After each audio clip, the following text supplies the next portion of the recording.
All right. I'd like to start off by saying shalom.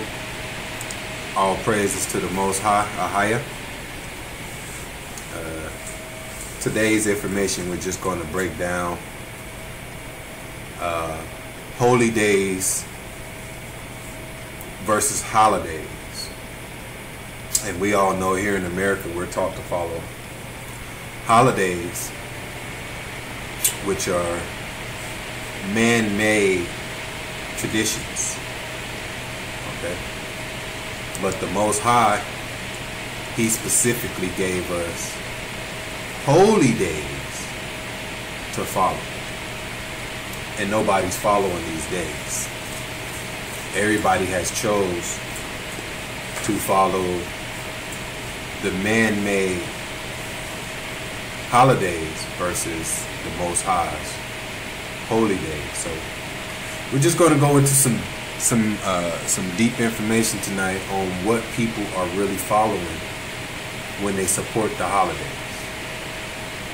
And the thing is, you have so many people who say, well, I know that the holidays don't have nothing to do with the Bible, but I just do it because it's a good time to meet up with family and have a good time and let the kids have fun. Or you even have people that say, hey, you know what? Yeah, I know Halloween's evil. Yeah, I know Thanksgiving, Christopher Columbus and those guys came in and did the so-called Indians wrong, which is bad. But then they still celebrate these days. So if you know these days are wrong, and you don't find them nowhere in the Bible, when you put those two things together, that equals all bad. Okay? So we have to wake up and start doing what's right, and that's what we're going to go into today. Let's start off in Daniel 7 and 21.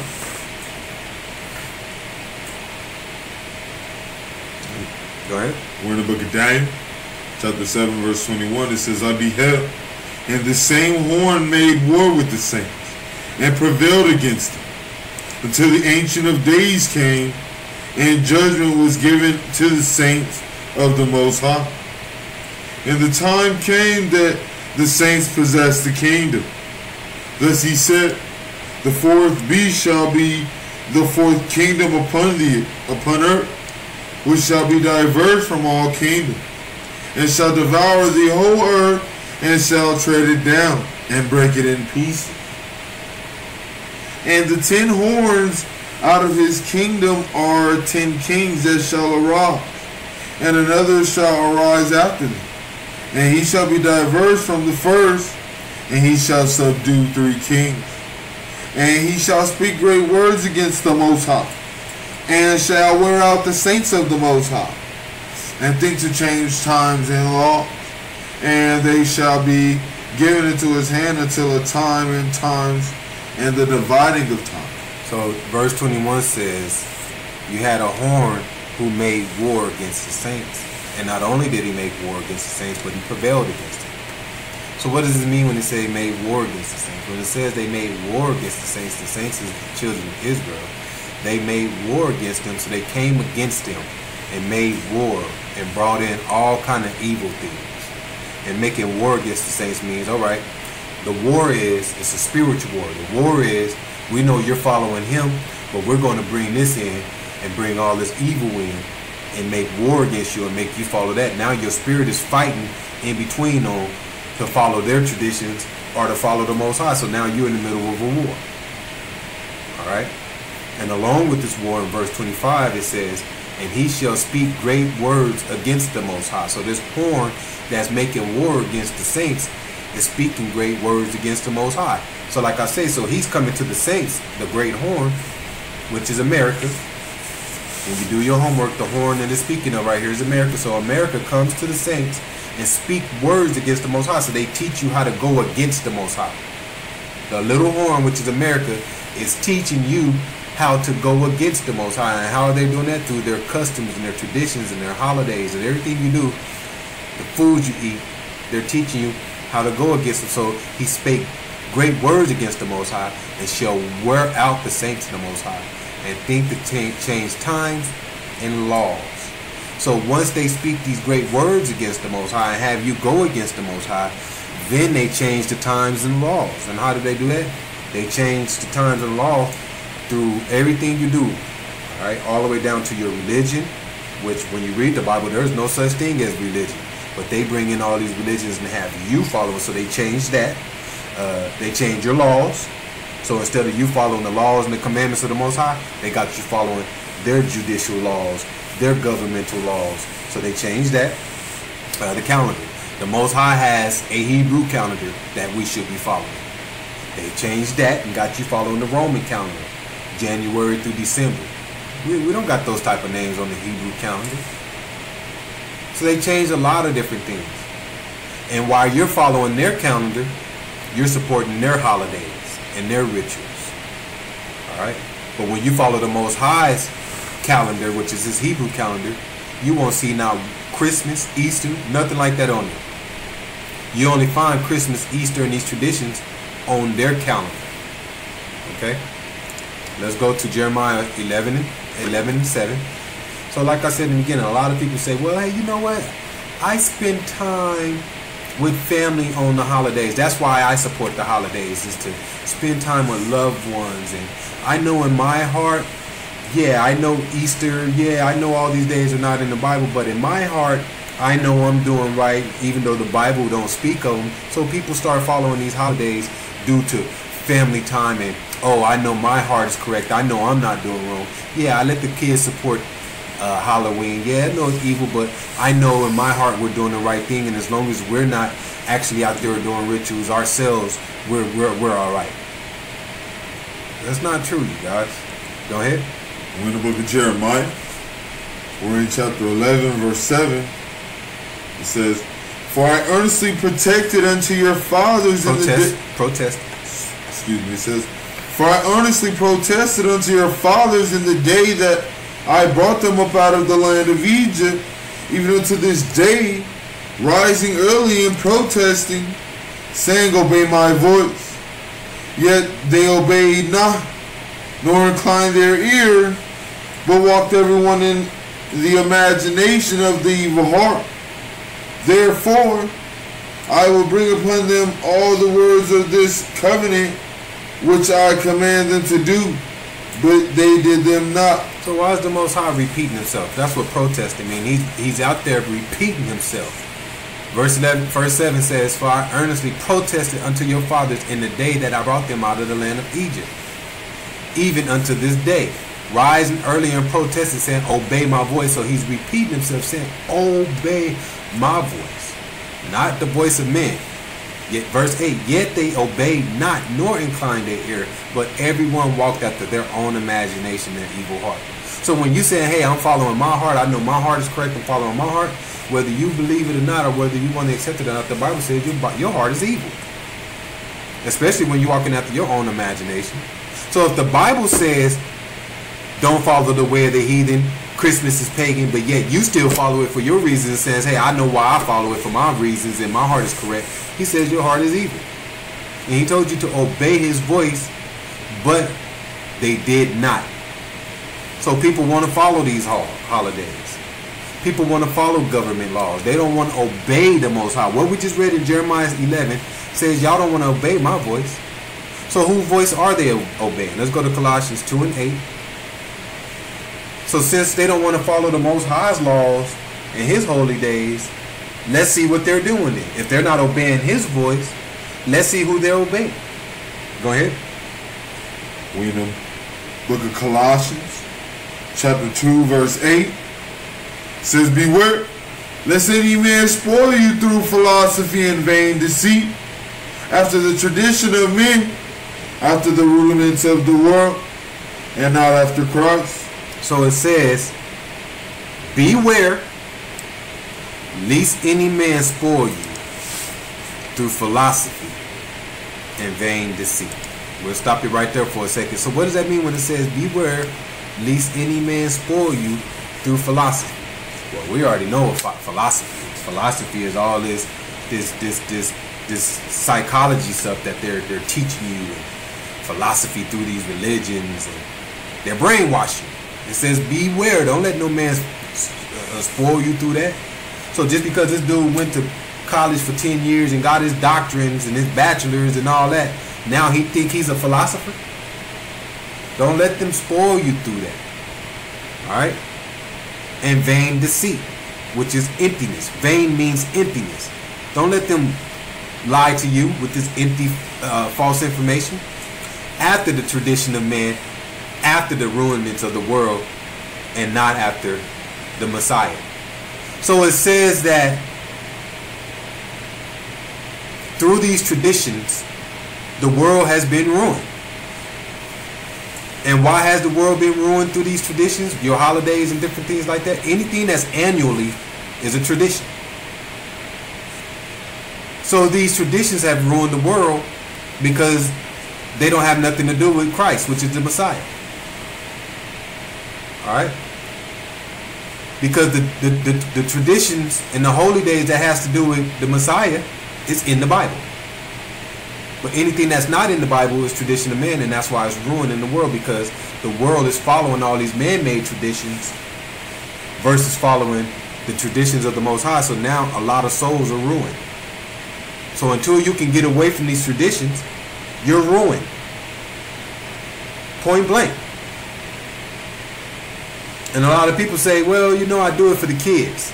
Nah, man, you can't do it for the kids. You can't say, well, I do Christmas for the kids. Yeah, I know Christmas is wrong, but I do it for the kids. I've heard many people say, well, you know, I know Christ's birthday is not on December 25th, but, you know, I still follow Christmas because of this and that, and it's a good time of the year. So you just do whatever the rest of the world is doing. You're doing it for the kids. So you telling me if Satan pulled up in front of your house right now with a bus full of children, and he got his buddies, they got like 5 busloads of kids, saying, hey, we taking all the kids to Disneyland and it's on us. Parents, just let them come. We all got to pay for nothing. You gonna let your kids go? I'm pretty sure you is, right? Because you said you're doing it for the kids.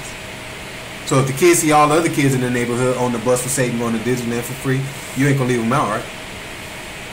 Why not? People shaking their head. I ain't gonna do that. Why not? Why ain't you? You let the kids participate in all these holy days and everything. I mean holidays, which is Satan drives that bus. All the holidays and all these traditions, Satan drives that bus. He's in charge of that bus. And I know it's fun for the kids to participate in the holidays and everything, but it's leading to destruction. It's leading you to hell. Proverbs 22:3. A lot of people don't want to believe that these holidays are leading them to destruction. But if you don't want the kids to get tied up in these holidays, teach them correct from the beginning. And then you won't have to worry about when they get older. Well, I got to follow Christmas because Johnny's 13. And you know, if I try to pull that from him, he might get a little upset. Well, teach them correct in the beginning. You won't have that problem. Proverbs 22:3. We're in the book of Proverbs. We're in chapter 22, verse 3. It says, a prudent man foreseeth the evil, and hideth himself. But the simple pass on, and are punished. So a prudent man, when he sees evil, he hides himself. And we all smart enough, you can see evil coming from a mile away. So just like I said earlier, people, they know Halloween is evil, but they still participate. But he says right here, a prudent man foreseeth evil, and he hides himself. He gets out of there. Pure, I'm out of here. Go ahead. We're in verse 4. It says, by humility and the fear of the Most High are riches and honor and life. Thorns and snares are in the way of the foe. He that doeth keep his soul shall be far from them. Train up a child in the way he should go, and when he is old, he will not depart from it. The rich ruleth over the poor, and the borrower is servant to the lender. No, so verse 6 says, train up a child in the way he should go, and when he is old, he will not depart from it. So train your child correctly when they're young. Teach them that the holidays are pagan. And then when they get older, you won't have a hard time trying to pull them away from it. Verse 5 said, the thorns and the snares are in the way of the froward. He that do keepeth his soul shall be far from them. So the thorns and the snares are your traditions. Okay? The thorns and the snares is your traditions. These are your lies. And he says, stay far away from these things. And train your child up the correct way. And then that way when he get older, he'll know what to do. Alright? So protect your soul and stay far away from these traditions. That's what we just read. Alright? Break down the word froward right there in 22 and 5. So it said thorns and snares are the way of the froward. Break down the froward. We have froward. It is H6141. Froward is Hebrews 61:41. And we have Ekash. Ekash, it is IQQEESH.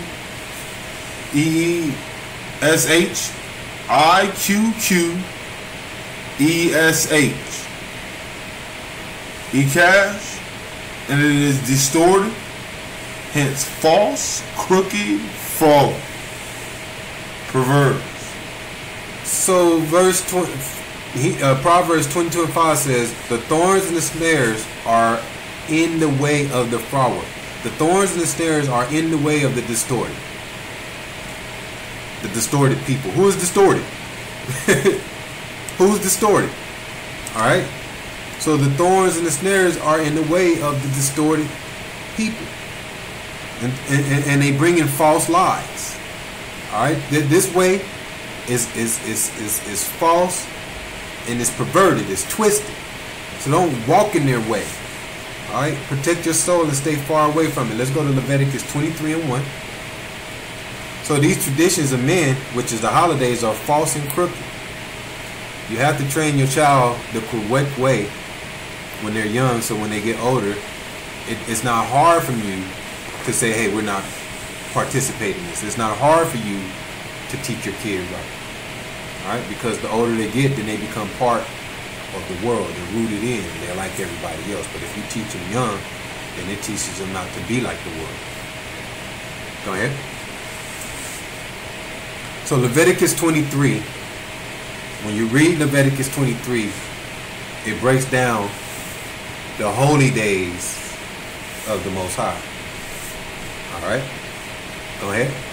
We're in the book of Leviticus, chapter 23, verse 1. It says, and the Most High spake unto Moses, saying, speak unto the children of Israel, and say unto them, concerning the feasts of the Most High, which ye shall proclaim to be holy convocations, even these are my feasts. So he says, these are my feasts.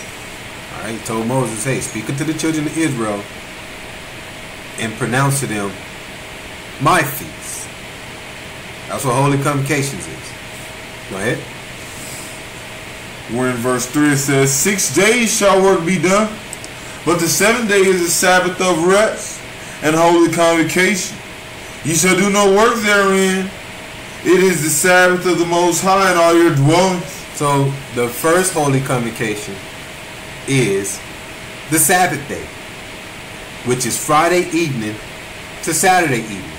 That's the 7th day of the week. Friday evening to Saturday evening. It's not Sunday morning. So that's why he says this is a holy convocation, because I want you to keep it. But a lot of people don't keep the true Sabbath. They follow Sunday worship versus Friday evening to Saturday evening worship. But this is the first out of his holy convocation. So out of his holy days, this is the number one. This is the first one, verse 4. Verse 4. These are the feasts of the Most High, even holy convocations, which ye shall proclaim in their season. So the feast of the Most High, which is the holy convocation, they have their own season that you proclaim them in, that you address them in. Or proclaim, like I said, means to call or address, whatever you want to put it. But he says, these are the feasts of the Most High, and ye shall address them in their seasons. So when you read the rest of Leviticus on from 25 down, it'll give you his holy days. And he tells you in verse 4, these holy days that I'm about to give you, I want you to address them in their season.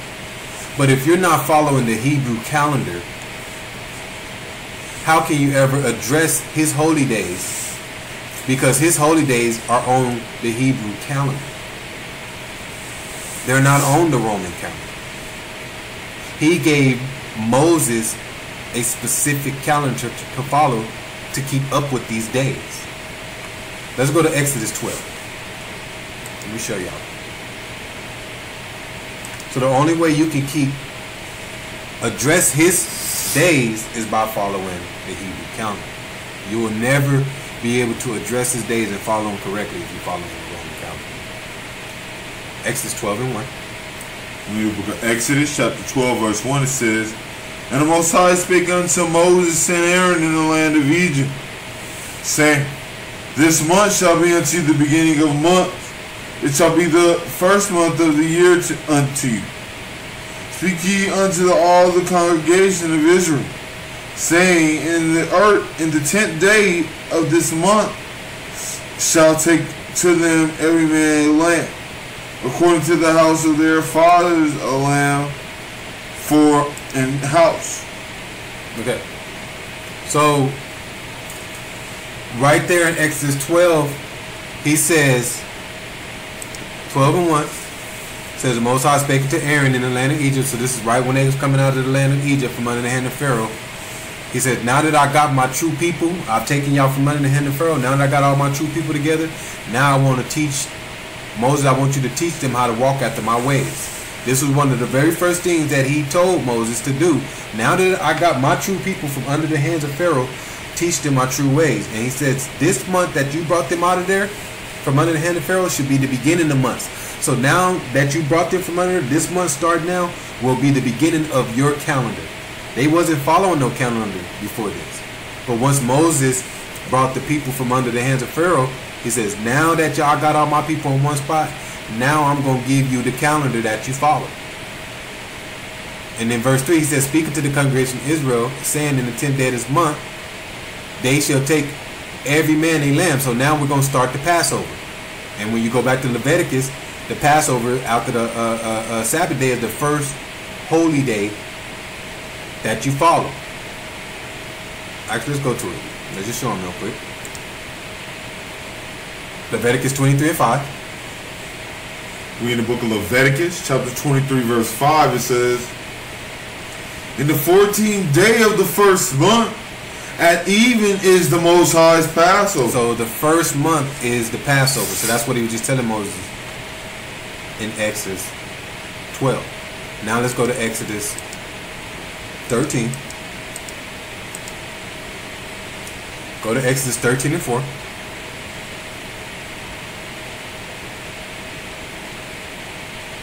We in the book of Exodus, chapter 13, verse 4. It says, This day came ye out in the month of Abib. So that first month that he was talking about to Moses in Exodus 12, he says, in these beginning of months, Abib is the first month on the Hebrew calendar. It's either Abib or Nisan. Nisan. One or the other. Those two names are the first month on the Hebrew calendar. It's not January. And the thing is, Abib starts in the middle of March. So according to the Hebrew calendar, the middle of March is the beginning of our year. That's why he says in Leviticus, he says on the 14th day of the first month. So the 14th day of the first month is the middle of March, which is Abib, which is Nisan. That's why when April 1st come around, they say to you what? April Fools. And you say, what does April Fools mean? Where it come from? April Fools mean you've been fooled thinking that you're in the 4th month of the year and you're just barely in the 1st month. You've been fooled and tricked that Due to the Roman calendar, you're in the 4th month of the year, but due to the Hebrew calendar, you're just barely in the 2nd week of the year. April Fools. But nobody wants to follow Leviticus 23. Everybody wants to follow the traditions of men. Alright, so what I just read to you in Leviticus 23, starting with the Passover, starting with the Sabbath day and then the Passover, nobody wants to follow that. So when you come to somebody and be like, hey, we got to follow the Passover this year, they be like, no, what Passover? I'm following Easter. I'm getting ready for Easter. Well, show me in the Bible where it says we're to follow this. Who are you following? Who are you worshiping? So that's what we're getting down to tonight. So if you follow holidays, you made your decision. If you're following Easter instead of the Passover, you made your decision. Let's go to 1 Corinthians 10 and 20. Let me show you. Let me show you how you made your decision. Okay? 1 Corinthians 10 and 20. Go ahead. We in the book of 1 Corinthians, chapter 10, verse 20, it says, but I say that the thing which the Gentiles sacrifice, they sacrifice to devils, and not to the Most High. And I would not that ye should have fellowship with devils. So he says, I don't want you fellowshipping with devils. Why? Because the things that the Gentiles sacrifice, they sacrifice to devils. And not to the Most High. So that's what we're going to show you tonight. Through a lot of these holidays, every single one of them is some type of sacrifice to their pagan gods.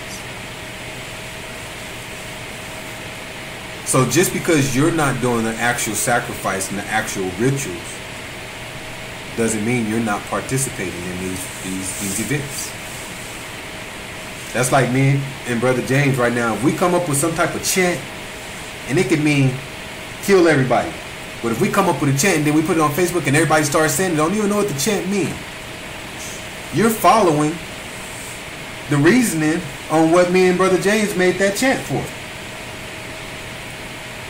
Whether you took the chant that we're saying and using it for your own words, but you're following it for the main reason why we ritualized that chant.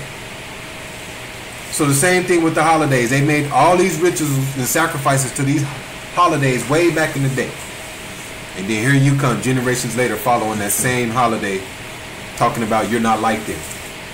Yeah, you are, because the Most High says those holidays have been sacrificed to devils. And he don't want you fellowshipping with them. Verse 21. We're in 1 Corinthians chapter 10, verse 21. It says, ye cannot drink of the cup of the Most High and the cup of devil. You cannot be partakers of the Most High's table and the table of devil. So you can't do both. So you can't say, well, you know what, all right, well, I'm going to still follow the holidays, but let me pick up the Bible and follow the Most High. You can't do both. You're following one or the other. So you're either following the Bible, which says don't follow these days. You're either following the Bible that has none of these holidays in there, or you're drinking of the devil's cup when you're following these holidays. Every time you're drinking that eggnog on Christmas Eve, the devil's cup. So whether you like it or not, you're following their rituals. Alright? Let's go to Jeremiah 6 and 10. So like I say, the choice has been made a long time ago to sacrifice these holidays to their gods and not to the Most High. Alright? So I'm going to show you how today you're following their gods and not him. And all I'm doing today, I'm warning you. That's it. I'm warning you not to walk in the ways of the Roman calendar. Because when you walk in the ways of the Roman calendar, it leads you to destruction. So I'm just warning you. That's all I'm here to do. Go ahead. We're in the book of Jeremiah, chapter 6, verse 10. It says, to whom shall I speak and give warning, that they may hear? Behold, their ear is uncircumcised. They cannot hearken. Behold, the word of the Most High is unto them a reproach. They have no delight in it. So they don't have no delight in this truth. All I'm doing is speaking straight from the Bible, and a lot of people, they don't have no delight in it. Like anybody, there's like a lot of people gonna be watching this video, and they gonna turn it off right now after I say they don't have no delight in it, because they know that's them. They don't want to have nothing to do with the truth. They don't want to have no delight in the Most High's word. Why? Because they they can't hear. Their ears are uncircumcised. Uncircumcised ears mean you have still have all the fatty around the ears, so it's closed. So therefore you can't hearken. Okay? But like I said, I'm coming to give warning. And the question is, who will listen to me? That's all I want to know. Who's going to listen? Who's going to keep the video going and say, all right, let's see what's at the bottom of this. What is he trying to get to? All right. So let's get to it. We're going to go to what's called the Galaic calendar. And the Galaic calendar is Gaelic. On the Galaic calendar, it just shows you this wheel. And on this wheel, it has 8 different special days. And we're going to break down these 8 special days. And in the middle of this wheel, as you see, it says life, death, and rebirth. And then outside of that, you see all of the zodiac signs. So it lets you know the zodiac signs that you follow are pagan also, because they're tied along with the Roman calendar. And all those zodiac signs that people follow, all those signs mean something. Okay? So let's start off with the first one. Go ahead. We are touching Imbolc.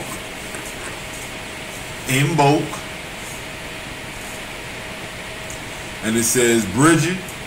In Celtic religion and Irish mythology, Bridget, or Bridget, exalted, is the daughter of the Dagda and one of the Tuatha de Danann.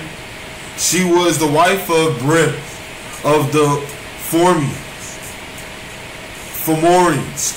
It says, with whom she had a son, Rudan. She had 2 sisters also named Bridget, and is considered a classic Celtic triple deity. In Cath Maid Tyrida, Bridge invents keening, a combination weeping and singing, while mourning for her son Rudan. So let's stop right there. So it says she invents keening. Okay?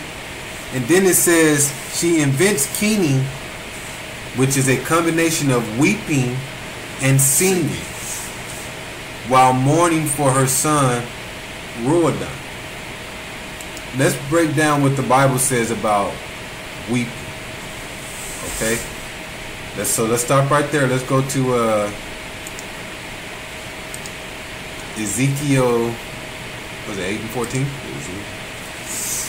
It just sounds like Ramadan. It sounds like Ramadan. Yeah, sounds like Ramadan. We're in the book of Ezekiel. We're in chapter 8, verse 14. Actually, start in 13, so we can know that this is well. We're in Ezekiel, chapter 8, verse 13. It says, he said also unto me, turn thee yet again, and thou shalt see greater abominations that they do. Then he brought me to the door of the gate of the Most High's house, which was toward the north. And behold, there sat a woman weeping for Tammuz. So it says there saw a woman weeping for Tammuz. And when you break down Bridget that we're talking about, it really just equals to Semiramis. And when you find out who Semiramis is, she's the queen of heaven that the Bible speaks of. Okay? And Tammuz is just another name for Nimrod, which was her. Nimrod was Semiramis' son and husband. So she was weeping for him. Okay? And verse 13 says, this is a great abomination what they were doing. This is a great abomination. They were weeping for Tammuz. Go back to this slideshow. The word, so read that again. So you said keening. Hold on. Give them the definition of keening right there. Okay. It says king. It says wail in grief for a dead person. Sing a king. Okay. So keening is like a funeral. So keening is like a funeral. It's someone that's grieving for a dead person and they're singing. Ain't this what you get at a funeral? When you go to a funeral, people crying and weeping and saying things, and then they got singing going on. This is the traditions of them, and the Most High said that's abomination. Why is it abomination? Because when somebody dies, read it, do your homework in the Bible, you're to bury that body the same day. If somebody dies, you're to bury that body the same night. So you don't have all that time to be weeping and singing. You got one day to weep. Bury the body. But America's come in with this system to where now you put the embalming fluid in the body, put it on ice for 2 weeks. God. Hey, wait for family members to pay for plane tickets. It's a money system for America. Wait for all these family members to pay for these plane tickets to get to one spot. And then 2 weeks later, they have the funeral, which costs like $10,000. So it's a money system. Okay? So when you put the funeral expenses and all the money that the family paid to get there, you got a broke family after a funeral. Okay?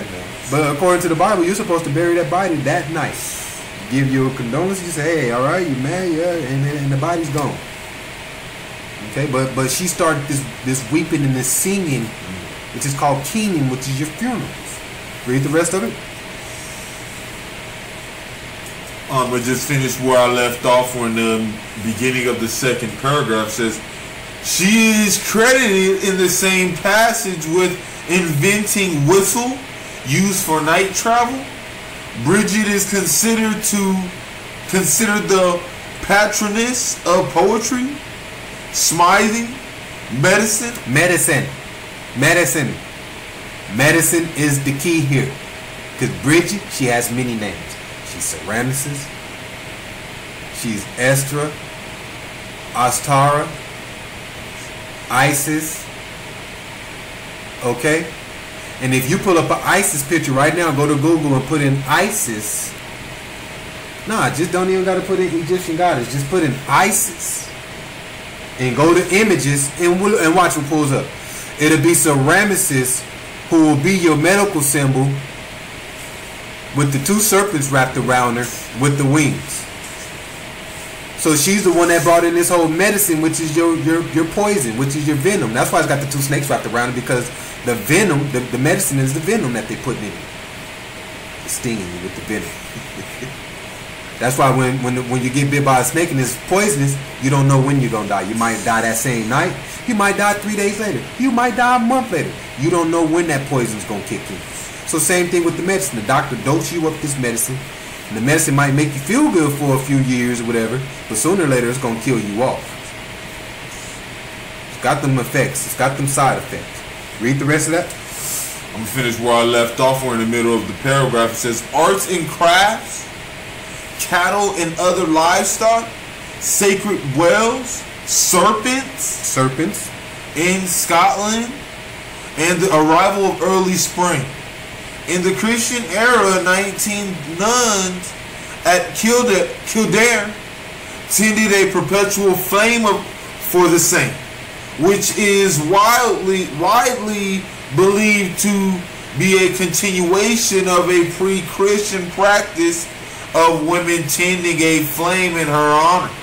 Her festival day in Boat is traditionally a time for weather prognostication. So traditionally a time for weather prognostication. So this day in Boat kind of justifies when their calendar starts. All right, this is the time.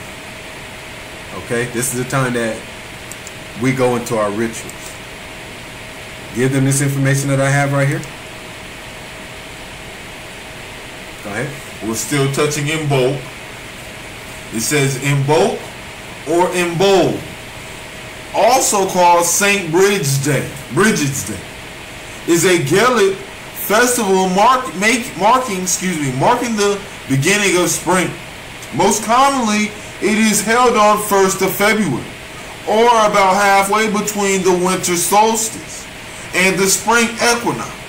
Historically, it was widely observed in Ireland, Scotland, and the Isles of Man. It is one of the 4 Gaelic seasonal festivals, along with Beltane, Lugnacio, and Samhain, and corresponds to the Welsh Gwyl Fair y Calia. Christians observe it as the feast day of St. Bridget. So it tells you the Christians picked this pagan day up, and now they observe it as St. Bridget.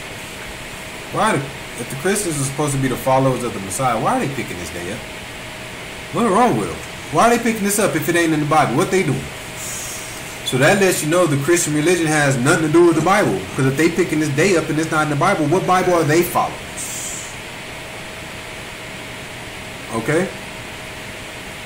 Read that next, skip that part and read this next part. We're going to get through this. Read that part.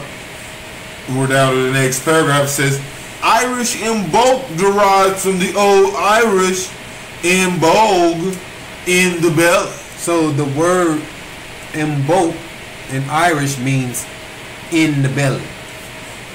Go ahead. This refers to the pregnancy of ewes. And medieval glossary etymologies as the term as omelet, ewes, milk. Some neo-pagans use omelk as a name for the festival. Okay, so if you hear own milk, it's the same thing. But it says the word imbolc in Irish means in the belly, which refers to pregnancy. Alright? So, now, what's going on here is, it says this day is right around the time February 1st. According to the American calendar, that's right around Groundhog's Day. That's why it says, when we was reading, it says Imbolc is traditionally a time of weather prognostication. So they use this day to determine when the next season comes in. So isn't that what Groundhog's Day is? Groundhog's Day, according to America, right? When you see the groundhog, it's spring. It's simple, you guys, what they got going on here.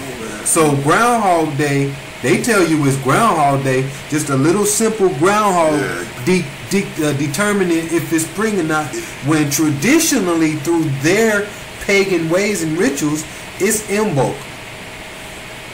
And this time of the year represents Bridget, because the word Imbolc means in the belly, pregnancy. So this time of the year means it's fertile season.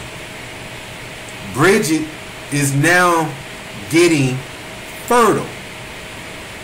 Okay? So remember that.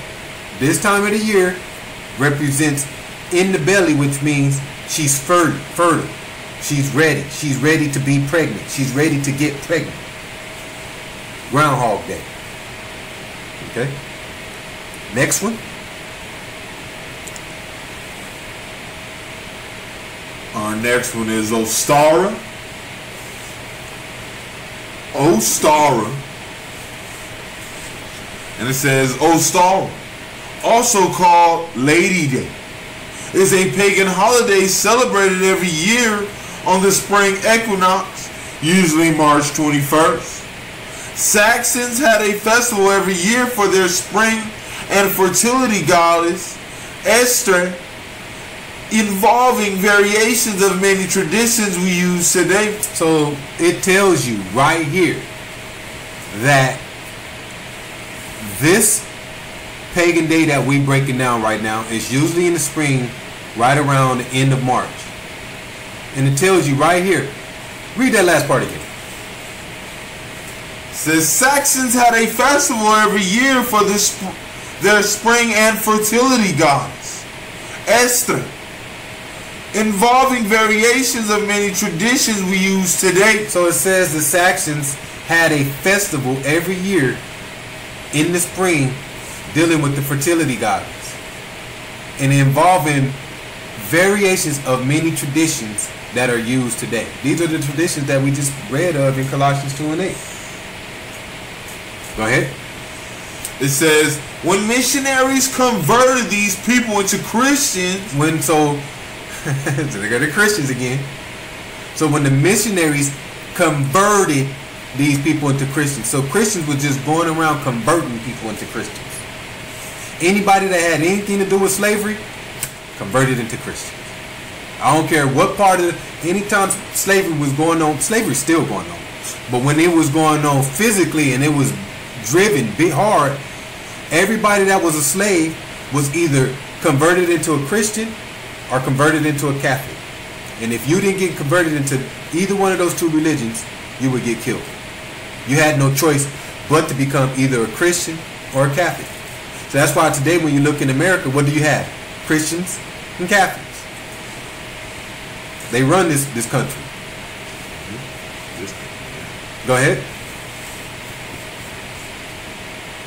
it says, it was found Esther and the celebration for the resurrection of Christ were celebrated around the same time. So they tell you that they had this going on, Esther, and it was celebrated right around the same time as Christ, which is the Messiah. So let's see what that means.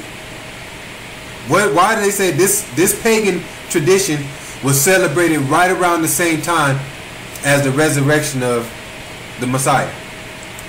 Let's go back to Leviticus 23 and 5. We already was there. Let's go back to Leviticus 23 and 5. Go ahead. We're in the book of Leviticus, chapter 23, verse 5. It says, in the 14th day of the first month, at even is the Most High's Passover. So on the 14th day of the first month. And I already showed y'all the first month is Abib or Nisan, which is March on the Hebrew calendar. But the Hebrew calendar doesn't start until around mid-March. Once you see that first full moon, when you see that full moon in the sky, then that's when the beginning of the month starts, and that's usually right around the 15th or the 14th of March. All right. So it says in the 14th day of the first month. So 14 days into the first month. So on the Hebrew calendar, if the first day is right around March 15th to March 14th, that's the first day. 14 days after that will be right around March 28th to 29th, which is the Passover. And the Passover represents, when you do your homework, in the Old Testament, it's the Passover with the blood on the doorpost, so the angel can come in and smite Pharaoh's firstborns. But in the New Testament, the Passover represents the Messiah, which is Christ, being the lamb that was sacrificed for us. But on the Hebrew calendar, the Passover is usually right around March 28th, March 29th. So that's why it's saying right here, this pagan day is usually worshipped right around the same time as the resurrection of Christ. All right, read that same part again and continue from there.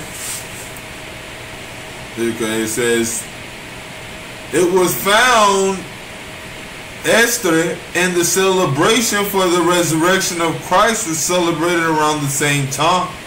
Eventually, Christians adopted the word Easter. And some of the traditions, the Easter bunny comes from an old sign of fertility. So it tells you that this pagan day was right around the time of the resurrection of Christ, which is the Passover. But then after a while, they just finally said, hey, you know what? We're just going to turn this pagan day into Easter, which represents the resurrection of Christ. That's what happened here. And then it says, now we're going to break down the Easter bunny. Break down the Easter bunny? Where does the Easter bunny come from? 'Cause I know a lot of people always say How does the Easter Bunny have something to do with? How does the bunny have anything to do with Easter? We're gonna break down. Read the Easter Bunny. It says the Easter Bunny comes from an old sign of fertility, the rabbit. Surely everyone knows that that rabbits have many children. So it says the Easter Bunny is a sign of fertility. And remember earlier was reading, it says the Saxons had a festival every year in the spring for the fertility goddess, which is Ostara. So the Easter Bunny represents fertility because they have many kids. Easter bunnies have many children. So that's why the bunny is linked to this holiday, dealing with fertility. Because remember, I told you in Imbo, in Irish, it means in the belly. So right around Groundhog Day, she's ready. She's fertile. She's ready to get pregnant. So now on this pagan day, which is Easter, they bring in the Easter Bunny, which means fertility. She's fertile now. She's ready to go. Go ahead. It says, chicks as well, which emerge from their shells wet and wobbly, but turn into cute little fluff ball just hours later. Both animals were sacred to goddesses of spring and fertility, and were often honored around the spring equinox. Eggs are also symbols of fertility. This is where your Easter eggs come from. And Easter eggs are also a sign of fertility. Okay, go ahead. And it is said that if one eats a hard-boiled egg just before sunrise on Easter morning, they will be healthy and fruitful for the following year. So that's one of their pagan rituals. I don't care about that ritual. Eat a hard-boiled egg on the morning of Easter and you'll be healthy and fruitful for the following year. Nobody don't believe that crazy stuff. But this is one of their rituals.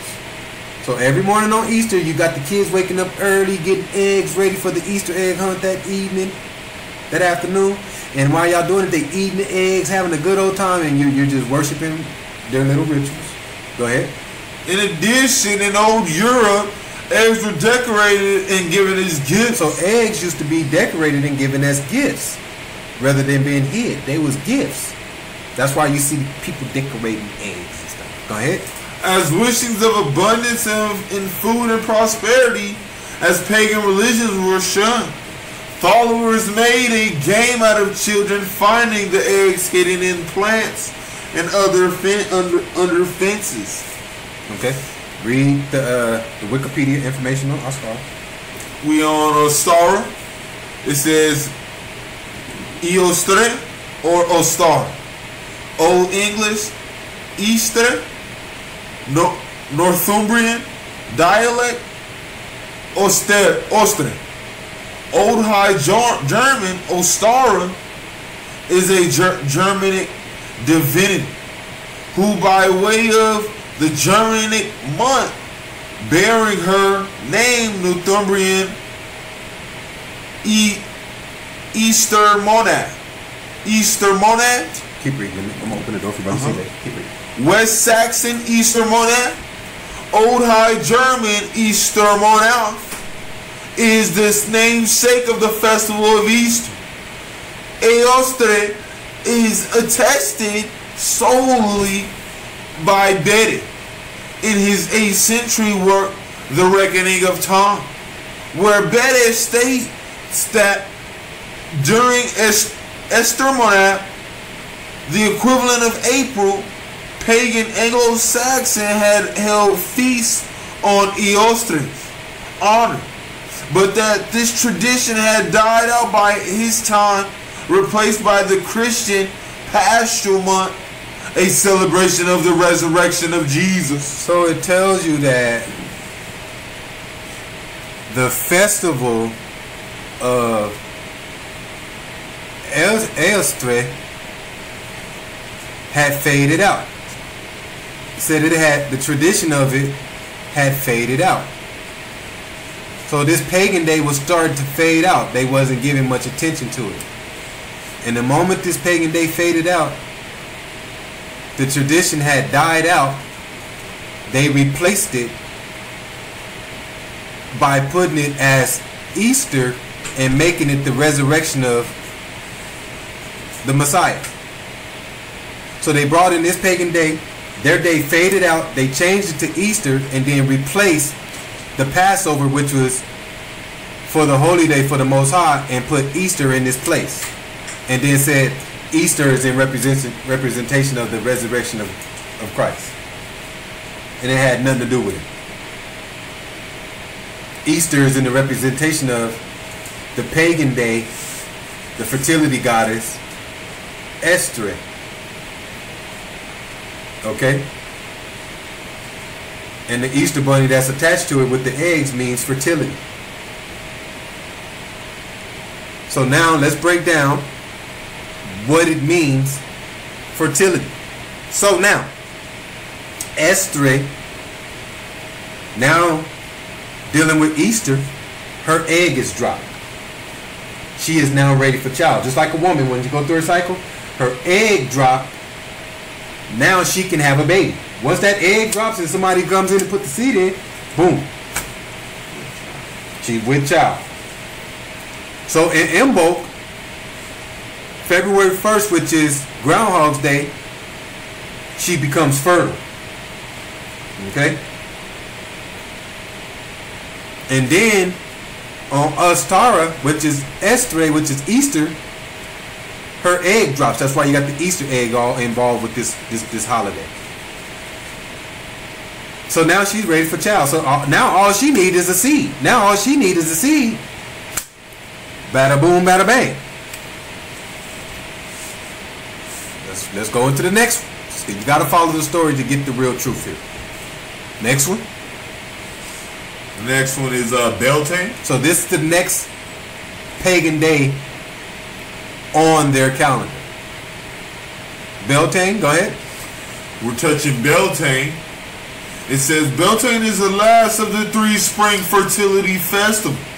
The other being Imbolc and Ostara. So these 3 are your spring festivals. So you tie these 3 together. Imbolc, Ostara, and Beltane. These three have a meaning together. So these 3 can't work together without the first one or without the second one. So the first one, fertility. The first one, yeah, she's fertility. She's ready. Hey, I'm in heat. Imbolc. Second one, Ostara. Hey, my egg is dropped. Who gonna come take care of it? Beltane. Read it. It says Beltane is the second principal Celtic festival. Celtic festival, the other being Samhain. Samhain is Halloween. Celebrated approximately halfway between vernal spring equinox and the midsummer summer solstice. Beltane traditionally marked the arrival of summer in ancient times. So you remember, it tells you that these pagan days diagnose when the arrival of the next the weather, the next season. So Imbolc lets you know spring was on its way because of the groundhog. Now Beltane lets you know that it's arrival for summer. Go ahead. It says,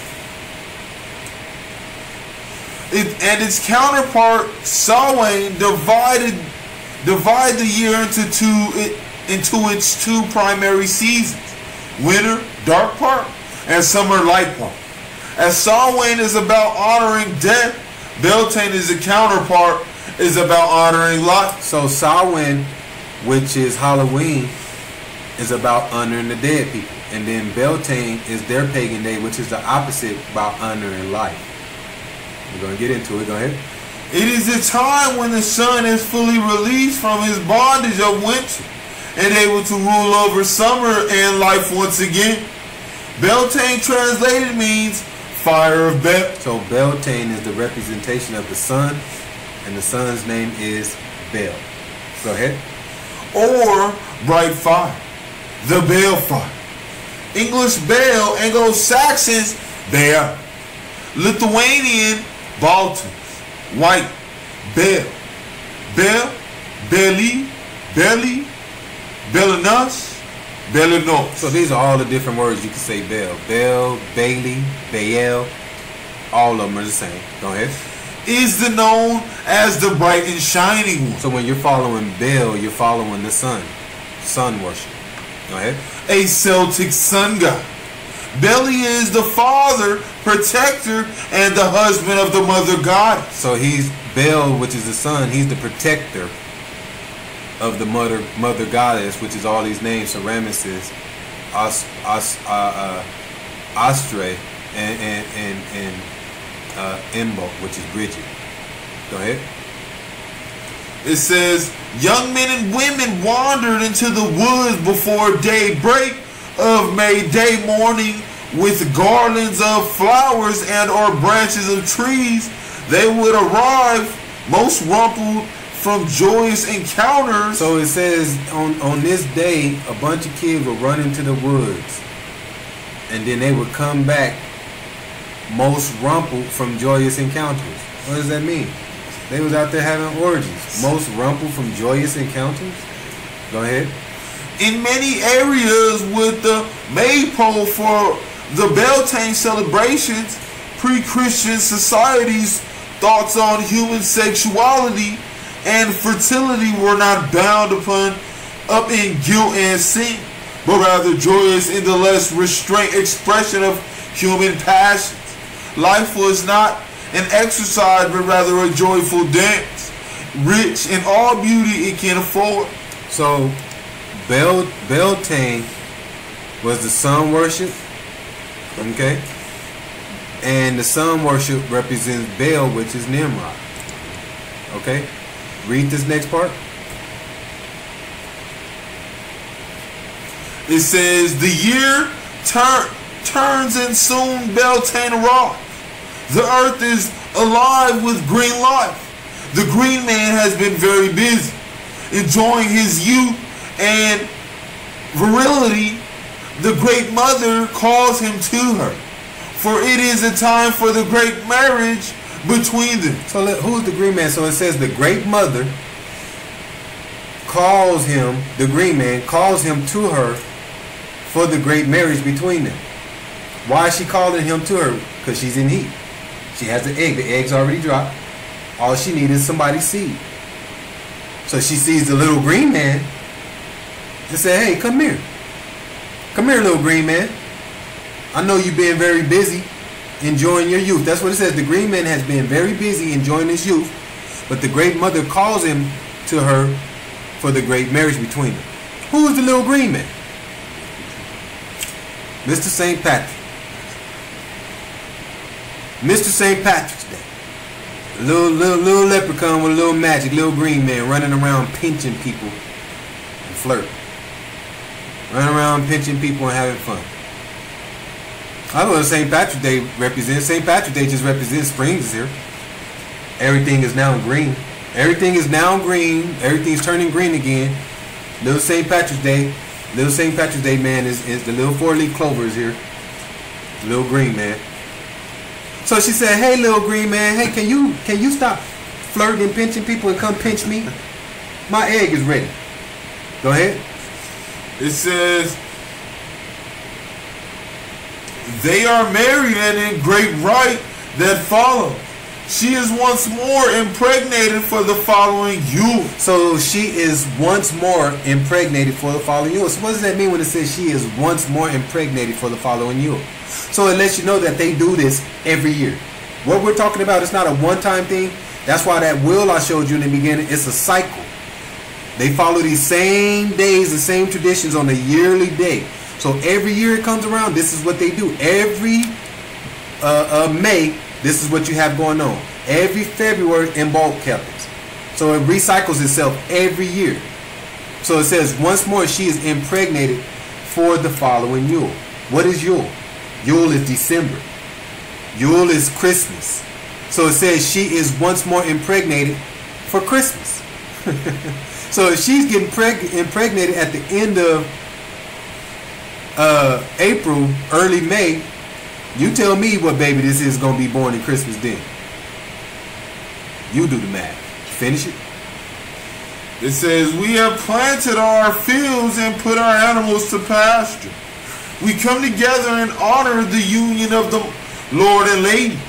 Singing and dancing for our festivals last far into the night.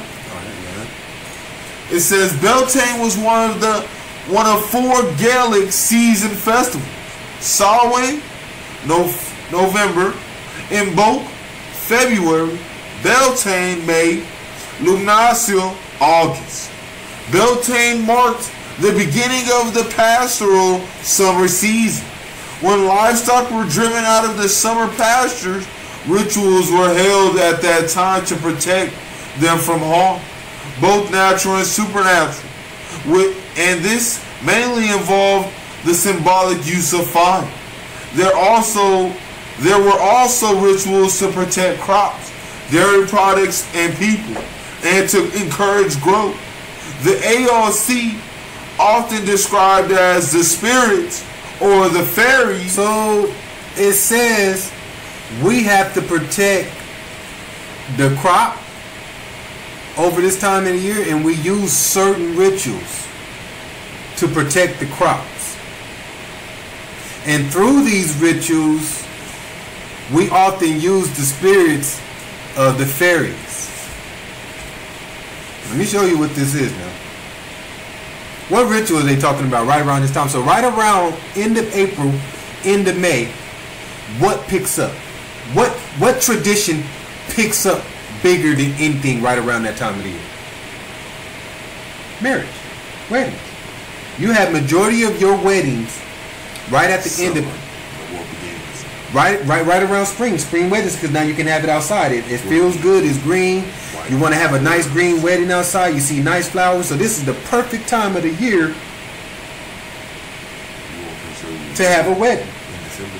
Right. So it says to protect the crop. So the nice, beautiful roses that are growing, they're protecting them with these rituals by having all these wedding ceremonies and different things there. You don't see nowhere in the Bible where it says, and Jacob and his wife, she went and put on a white dress and looked all pretty like a fairy. That's the fairy spirit that it's talking about right here. She went on and put on a white dress and put on all this makeup and looked like a fairy. You never hear it talking about Leah or Rachel or any of these, Sarah, putting on a fairy dress, getting ready for the wedding.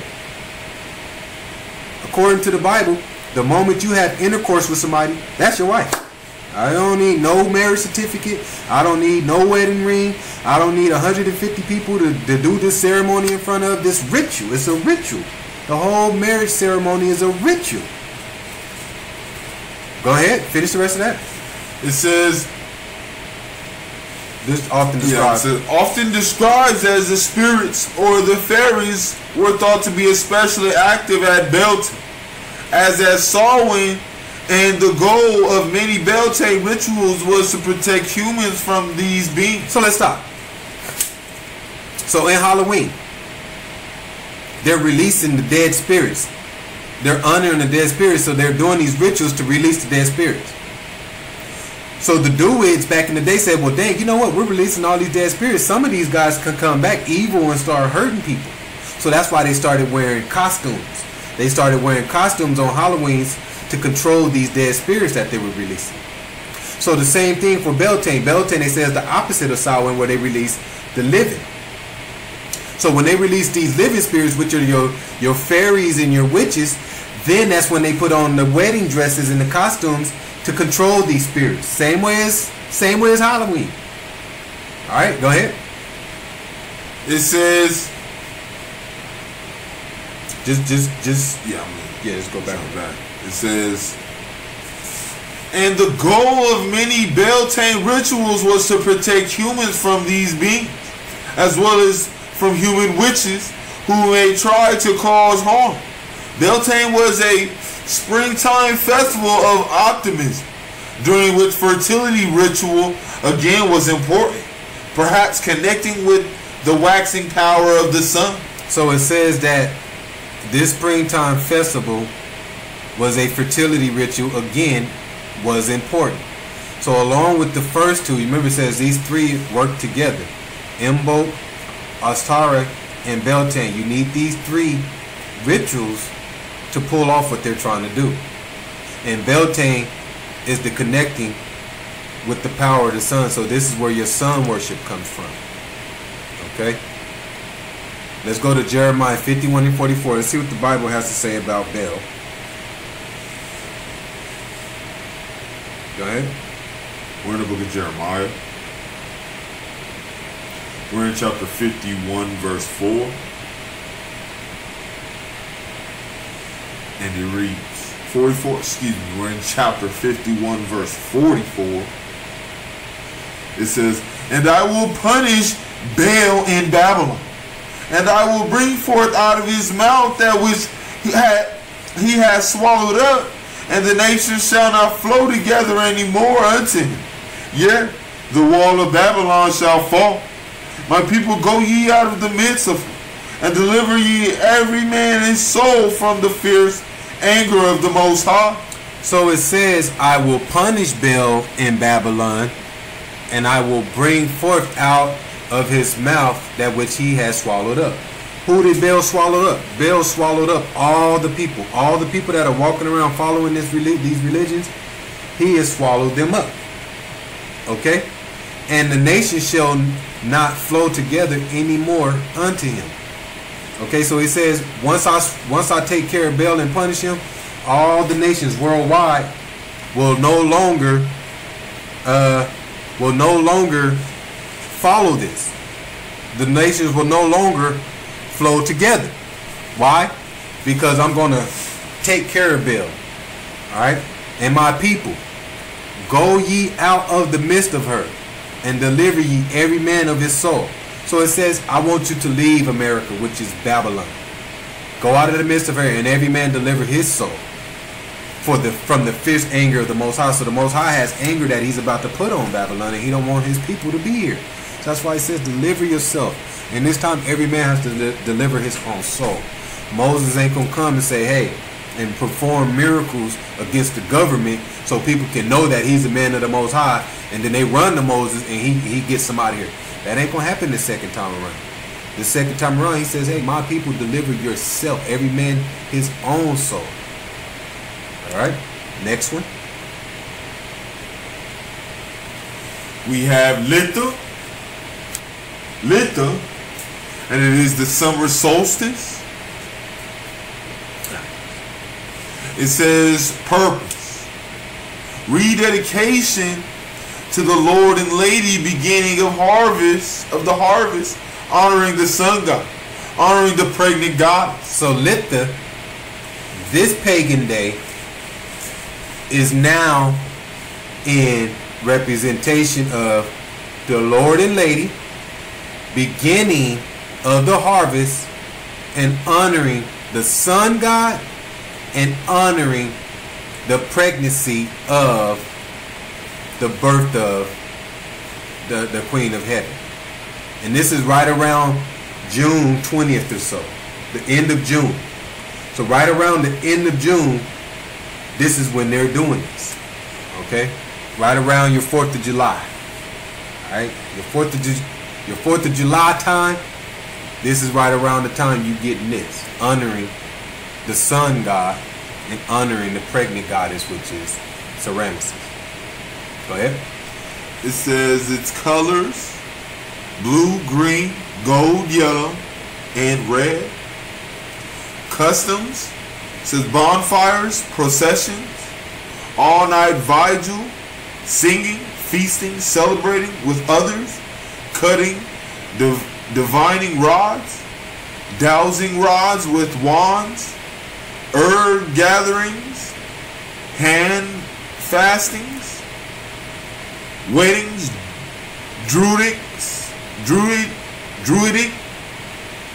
gathering of mistletoe in oak groves, need fires, leap between two fires, mistletoe, without berries used as protection amulet, women walking naked through gardens to ensure continued fertility. So y'all hear that? These people are so pagan. They had, on this day, they got women walking around naked to make sure they continue the fertility that they have going on, the ritual. That's why when we was reading on Beltane, they had orgies and stuff going on, having orgies going on to make sure these people are getting pregnant, and they don't even care who's been pregnant by. They're having orgies and just walking in garden naked to continue fertility. They don't care who knock them up. Go ahead. It says, enjoying the seasonal fruits and vegetables, honor the mother's fullness, richness, and abundance, put garlands of St. John's wort placed over doors, widows, and a sprig in the car for protection. All right, let them know who they're doing this in honor to. It says goddesses, says Mother Earth, which is Ceramesis, we're talking about her. Mother Nature, which is Ceramesis, we're talking about her. Venus, which is Ceramesis, we're talking about her. Aphrodite, which is Ceramesis, that's who we're talking about. Yemia, that's still her. Astarte, that's still her. Freya, Heather, Ishtar. Okay, all of these, all of them are her. Okay, she has many different names. The Queen of Heaven. That's why Imbolc, she was Bridget. Then Easter, she was Astara or Estre. Okay, and then in Beltane, she was called the Great Mother. The Great Mother that said, "Hey, little green man, come over here and pinch me." That's her. Let us know about the gods that was involved. We have gods. It says Father, Son, Star, Oak, King, Holly, King Arthur, gods at peak power and strength. So it tells you the gods that are being represented is the sun god and the sky god. And then the goddesses, it said Venus. So it lets you know Venus, which is Ceramesis, it lets you know these planets that they got people worshiping. I mean, these planets that they got people learning in science and stuff are the worship of their gods. And they're teaching you through science that these are the planets up top. And it's really their gods. That's why you have the sun being worshipped. But it says this month right here, Litta, is the month where the gods are at their peak power. So all the gods are now at their peak power at this time of the year. Why? Because this is the longest day of the year. The sun is at its highest peak. So since the sun is at its highest peak, it makes it the longest day of the year. So the gods, the witches, the fairies, the wizards, all of these people are now at high peak for power.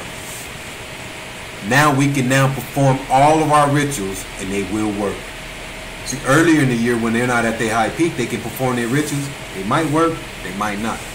But now we can perform our rituals. Nothing can stop it. Okay? Let's go to the next one. We're doing pretty good on time. We have about 30 minutes left. Go ahead. We're in Lugnasio. This says turning of the wheel of the year.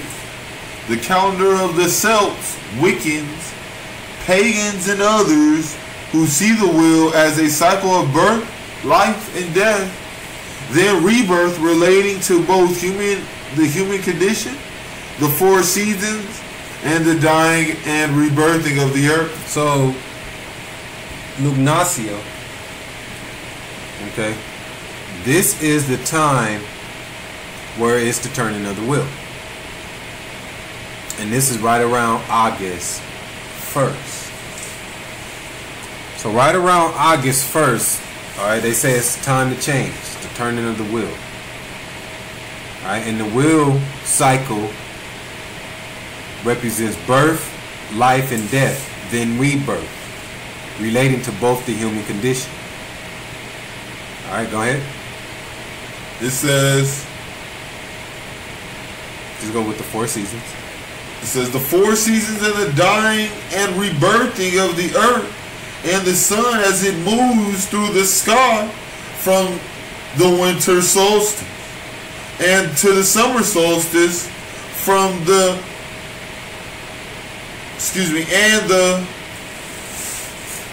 and the equinoxes in between. Celebrations vary per the time of the year, but are sometimes had with dancing, fires, singing, ringing bells, sex, etc., to give thanks for new life. So they had more sex going on. Every time these people had a day going on, one of the days, they had orgies going on. That's what they were about. They were about orgies. So that's why when you get deep into the truth and you start learning more about the government and world, you learn more about the Illuminati, you start learning about some of the rituals that these actors and these famous people have to do to become famous, and a lot of them is rituals and having orgies and having sex with people that they don't even know. That's what that mask party is. When you see a lot of celebrities and the big famous rich people and they be at the parties and they got that mask on and everybody walking around looking all fancy and flying their suits and they got masks on and you don't know who is who. They're all at a big old party singing and dancing and going in different rooms and having sex with each other, and they don't even know who they're having sex with. But it's a ritual and they all have to do it. You can't get out of it. Alright? And let Mr. Baphomet find out you ain't participating in this ritual. You gonna get cut off. Alright, go ahead. It says, harvested food and fertility of both the human and earth, the earth as a goddess and the sun as a savior, born of the earth to protect her from the darkness of winter. So remember, we read earlier that it called her the goddess of the earth. So since Ramesses is the goddess of the earth, and then the sun, which is Baal, her husband, the little green man, says he is the savior. It says the earth as the goddess and the sun as a savior born of the earth to protect her from the darkness of the women. So the baby that's inside of Ramesses is protecting her from the darkness of winter that's about to happen. So that's why they say right now is the turning of the wheel. Right when you get it right around August, Lugnacio, to them is called the turning of the wheel. The turning of the wheel. And we're going to find out what they mean, the turning of the wheel. But the baby that's in her stomach, while she's carrying this baby, the months that she's carrying the baby through the dark months is protecting her. Read that whole part again, the earth as the goddess. It says, the earth as a goddess and the sun as a savior, born of the earth to protect her from the darkness of winter. The green man. And they review the importance of feasts relating to the occult origins of the American Thanksgiving, along with the cornucopia and other forms of giving thanks to the Mother of Earth for what she provides us. So it says this day kind of has the origins and the paganism behind it of the holiday Thanksgiving, the things that they do on it, because it's honoring Mother Earth, what she provides for us. And isn't that what they taught you what Thanksgiving means? Thanksgiving is about honoring the earth for the food and honoring the Most High for this day. No, that's not, man. You're following their pagan ways. Okay? But it says this day is a representation of the turning of the wheel. Let's see what it means, turning of the wheel. Okay? Go ahead. It says Lugnacio. It says Lammastar. Which is, Lugnacio is also called Lammas. Alright, go ahead. Now just read this down here. Okay. It says Lugnas. This is the Wikipedia. Lugnas or Lugnacia is a Gaelic festival making the beginning of the harvest season. Lugnacio is mentioned in some of the earliest Irish literature and is believed to have pagan origins. The festival itself, named after the god Lugh, evidence shows that the religious rites included an offering of the first of the corn, a feast of the new food, and of bilberries, the sacrifice of a bull, and a ritual dance playing. So what does it mean that they say a sacrifice of the bull? Keep that in mind. We're going to break it down in a couple of minutes. Go ahead. The Puck Fair is held each year in early August in the town of Kilgorlin. Excuse me. Kilgorlin. Country Kerry. It has been traced as far back as the 16th century, but is believed to be a survival of a Lunacio festival. At the beginning of the 3-day festival, a wild goat is brought into the town and crowned king, while a local girl is crowned queen. The festival includes traditional music, dancing, a parade, arts and crafts, workshops, a horse and cattle fair, and a market. It draws a great number of tourists each year. So we're going to go back up to where it says, this day is named after the god Lu. Okay? And it says, evidence shows that the religious rites includes offerings of the first of the corn and the sacrifice of a bull and a ritual dance play. Let's break down what it means when it says sacrifice of the bull. Give them Baal right here. And then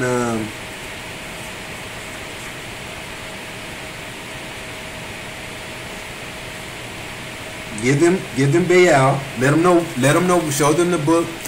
Let them know where you're coming from so everybody can have a clue what you're reading. So remember, all right?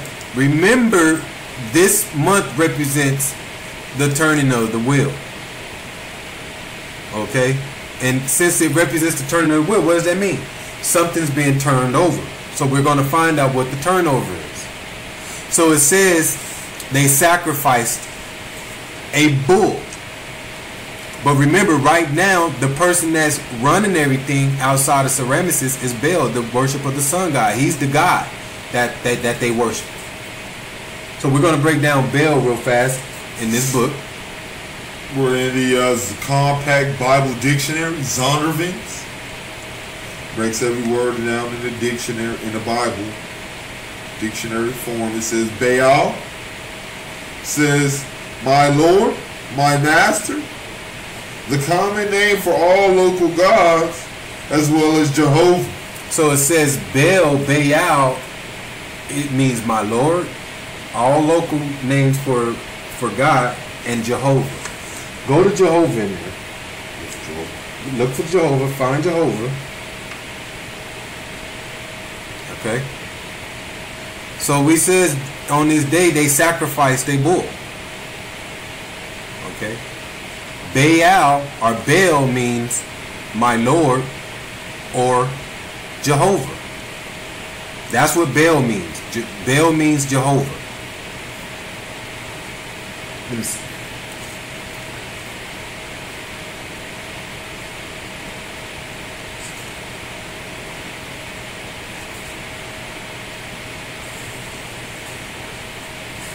Should be right.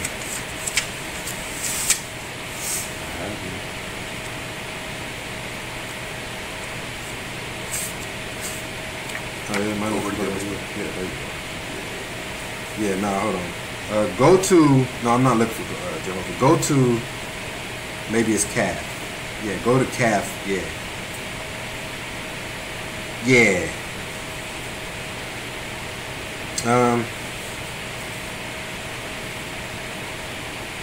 Yeah, go right there. That's what I was looking for. My fault. Let them know where you at. It's under calendar in that book. Mm-hmm. Let them know where you at though. That way, if somebody has that book and they want to follow it, they can know where to go.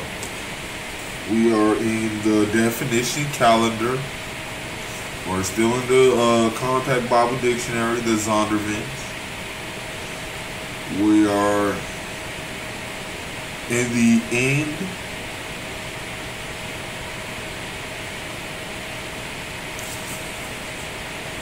Yeah, you can give them that.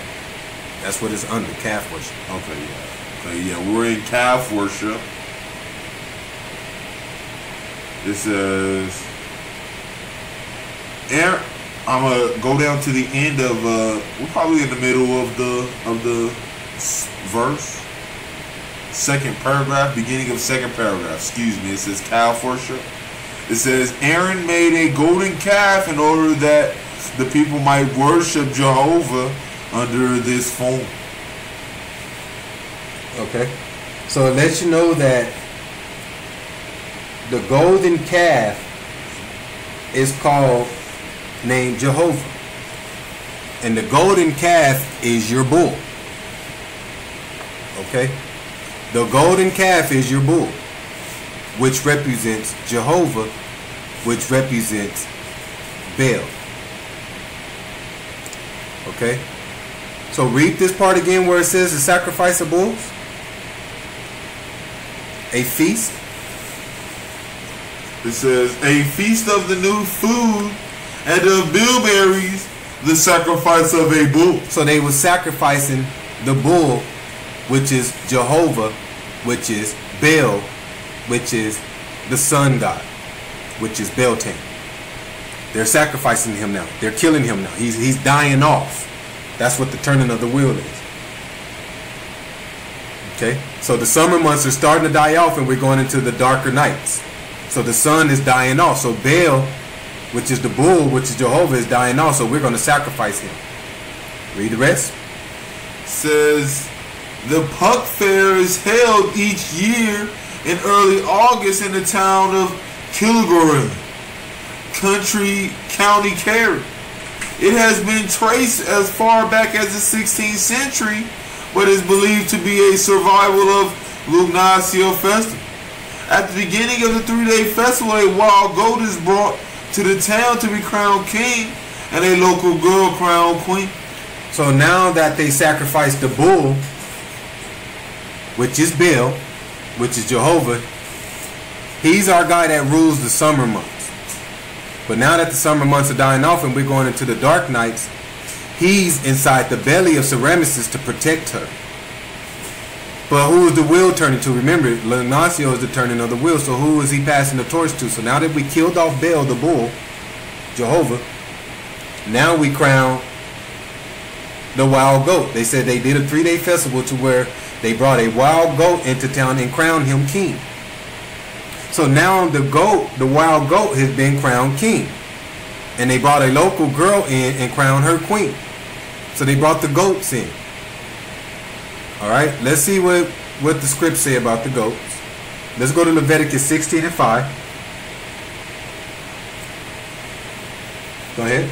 We're in the book of Leviticus, chapter 16, verse 5. It says, and he shall take of the congregation of the children of Israel 2 kids of the goats for a sin offering, and 1 ram for a burnt offering.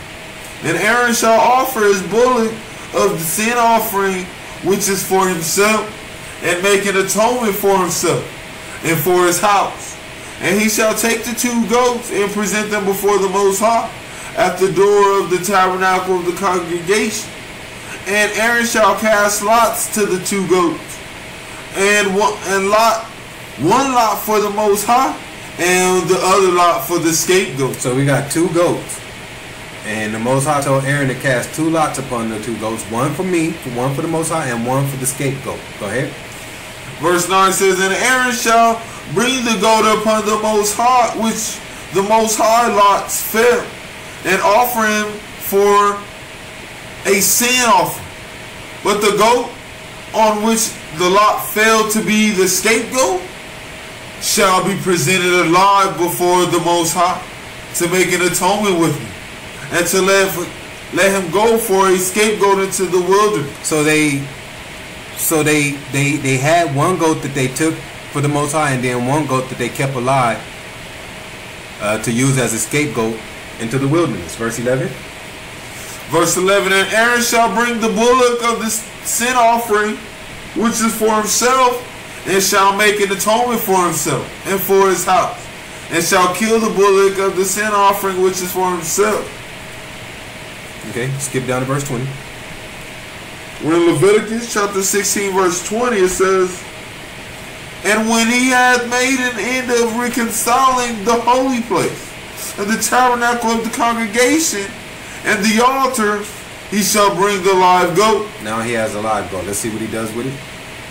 And Aaron shall lay both his hands upon the head of the live goat, and confess over him all the iniquities of the children of Israel, and all their transgressions and all their sins, putting them upon the head of the goat, and shall send him away by the hand of a fit man into the wilderness. And the goat shall bear upon him all their iniquities unto the land not inhabited. And he shall let the goat in the wilderness. So it tells you that Aaron had two goats. One, he made a sacrifice to the Most High for himself. And then the second goat, Aaron took all the sins of the congregation of Israel and put it on this goat and sent the goat into the wilderness. Okay, so he took this is what the Day of Atonement is. So he took all the sins of the congregation and said, we're going to wipe all these sins away, put them on this scapegoat, send them into the wilderness. Break down the word scapegoat. So, well, hold on, let me get back to it. Sorry about that. Break down the scapegoat. We have scapegoat. It is Hebrews 57:99. Scapegoat is Hebrews 57:99. We have Azazel.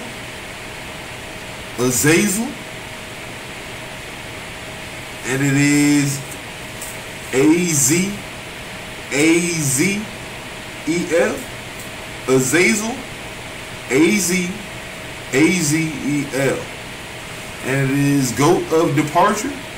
So the scapegoat's name is Azazel, which is goat of departure. And when you do your homework on Azazel, Azazel is the angel that taught all the technology in the world to men, gave the men all the whereabout and the wits to do what they're doing today in the world, through astrology, through science, through all these different things. But the scapegoat, which was sent into the wilderness, his name is Azazel. Let's go back to where we was at. Read the last part about the goat. It says, a wild goat is brought into the town and crowned king, while the local girl is crowned queen. So they took the wild goat that was sent into the wilderness, that had all the sins, and now passed the torch to him. So the turning of the wheel passed from Baal, which is the sun god, which is Jehovah, which is the bull that was sacrificed. So they sacrificed the bull in honor of him. And then they crown the wild goat, which is Azazel, which is Baphomet. So now the turning of the wheel goes from Baal, the sun god, which is Jehovah, over to the wild goat, which is Azazel, which is Baphomet. Read this little article I got right here. It says, show us which paths to keep, which paths to leave, so we can let go of what no longer serves us. So this little article has a little witch looking lady with a goat bowed down to her, and it says, show us which paths to keep and which paths to leave. So show us the new paths that we're about to walk, because we're leaving the old paths that the sun has showed us. The sun, which is Baal, showed us to walk in these paths. But it says show us which paths to keep. So show us which ones we're going to keep under Baal and which ones we're going to leave, so we can let go of what no longer serves us. Baal no longer serves us, to be better for ourselves and our families and all that is. So Baal no longer serves us. So goat, we crowning you. So you got to tell us what's next. You're our God. So that's what the passing of the torch is. Okay? And also in Lugnacio, it says, if you see right here on this little slideshow, it's the month of secret teachings. So also in the turning of the wheel, you have secret teachings. Okay? So this Lugnacio also represents the month of secret teachings. And remember, I just sat here and told you Azazel, okay, Azazel is the angel who taught all the other angels and taught technology to man. That's what Azazel did. Secret teachings. So that's why it's the turning of the wheel, because now you're about to get the secret teachings from Azazel.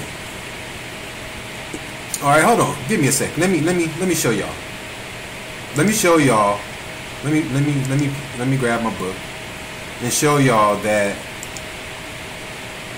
this is Azazel and the secret teachings, where it come from. You're like 20 seconds.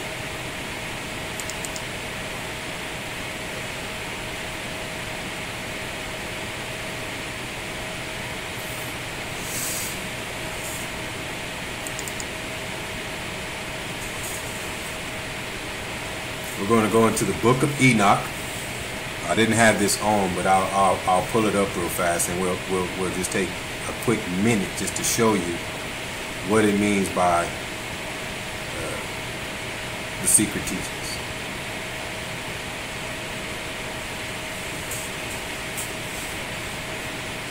So now that we know the wheel, the turning of the wheel is turning from, that should be it. The turning of the wheel is Azazel taking the torch from Baal.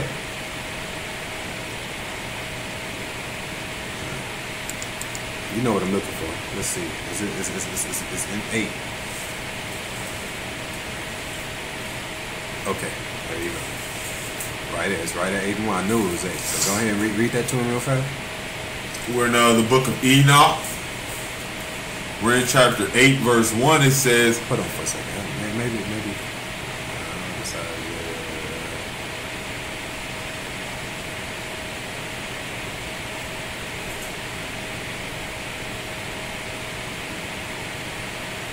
This is crazy. Read 8. I was reading something else that it wouldn't go right along with it. I got stuck for a second. Sorry. Go ahead.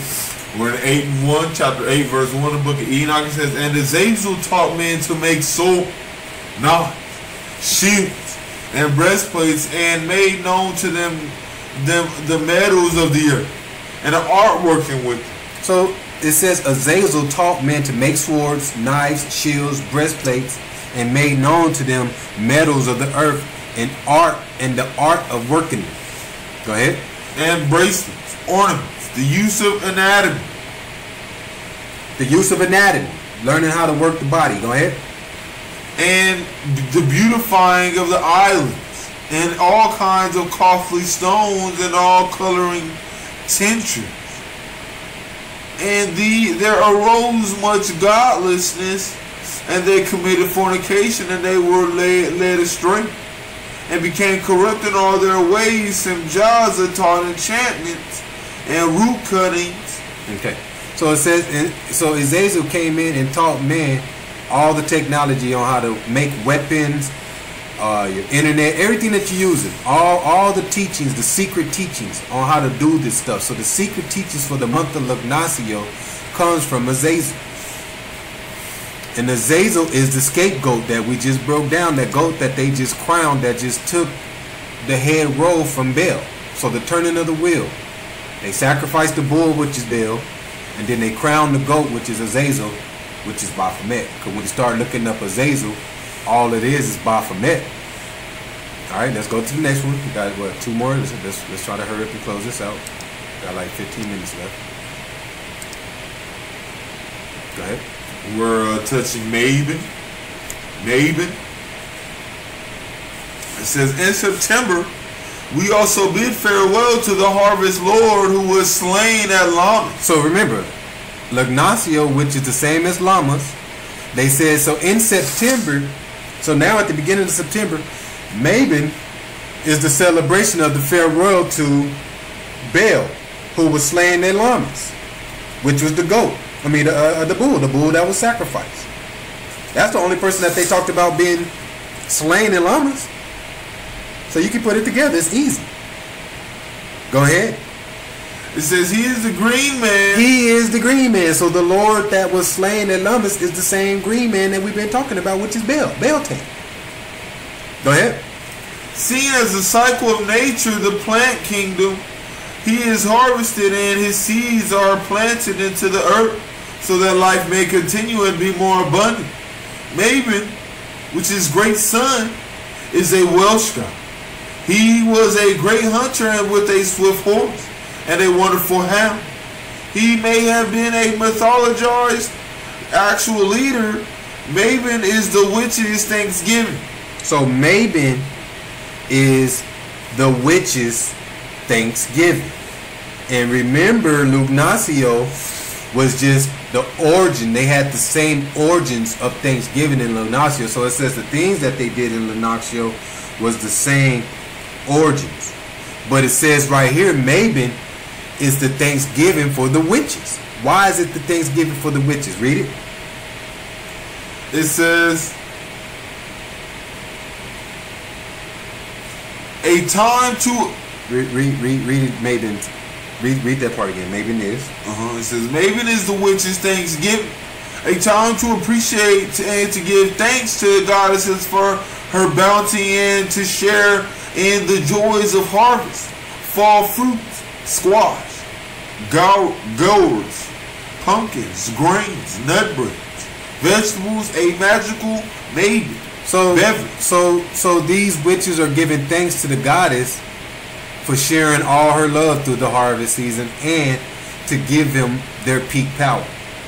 You remember we just talked in Lithia, everybody was at peak power, so now they can use their peak power. So Lithia, the sun, all the gods are at their peak power.